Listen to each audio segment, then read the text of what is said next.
Late in the 1960s, someone began killing people in Northern California. But this wasn't just a murder. This was someone who wanted attention, someone who wanted fear, someone who wanted to be remembered. He didn't just kill, he wrote letters, he sent ciphers, he mocked the police, and he taunted the public. And even today, more than 50 years later, no one knows who he really was. This is the story of the Zodiac Killer.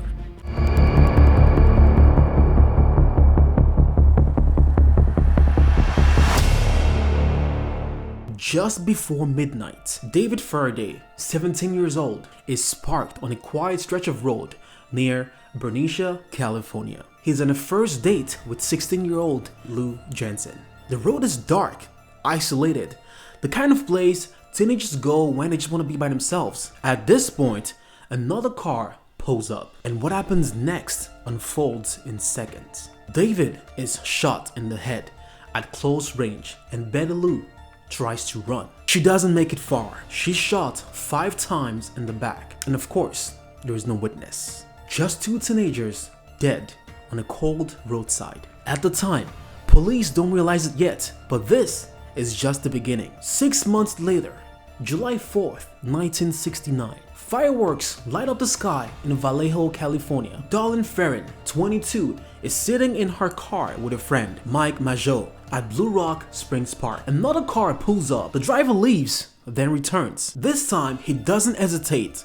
He walks up to the car and opens fire. Darlene is unfortunately shot multiple times and later dies at the hospital. Mike is hit in the neck and jaw, but somehow survives. And just an hour later, a man calmly tells the police he's responsible, not just for this shooting, but for the murders on Lake Herman Road as well. And then he hangs up, and for the very first time, the killer speaks. Weeks later, newspapers receive letters, 3 of them. Each contains part of a cipher, a coded message. The writer demands they be printed on the front page, or else he will kill again. At the end of the letter, he signs it with a symbol, a circle with a cross through it, and a name, Zodiac.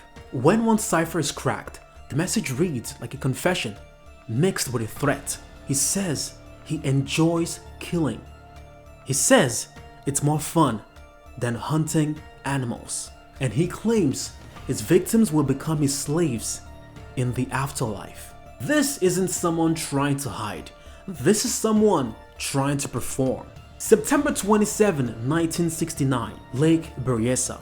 A quiet afternoon, Cecilia Shepard and Brian Hartnell near the water relaxing. And then a man approaches. He's wearing a black hood with the Zodiac symbol stitched on the front. He tells them he's escaped from prison. Then he ties them up and stabs them. And somehow, Brian survives. And unfortunately, Cecilia does not. And before leaving, the killer does something quite weird. He writes on Brian's car door, listing dates of his crimes. It's no longer murder, it's branding. October 11th, 1969, San Francisco.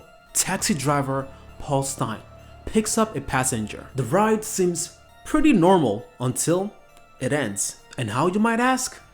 Paul is shot in the head. Witnesses see a man calmly wiping down the cab, then walking away. And this time, the police nearly catch him. But a slight mistake in the suspect description sends the police officers in the wrong direction, and the Zodiac vanishes again. Later, he sends a letter to the newspaper with a piece of Paul Stein's shirt. Proof, mockery, control. The Bay Area was terrified. People avoid parks, couples stopped going out at night, parents kept the children inside, and the Zodiac feeds on it. He wrote more letters, more ciphers. Some were never solved, and some even included bomb threats. And some claim killings that may not even be real. That's the problem. No one knows how much of what he actually says is true. And that uncertainty is part of the terror. Over the years, police focus on several suspects. The most famous is Arthur Lee Allen.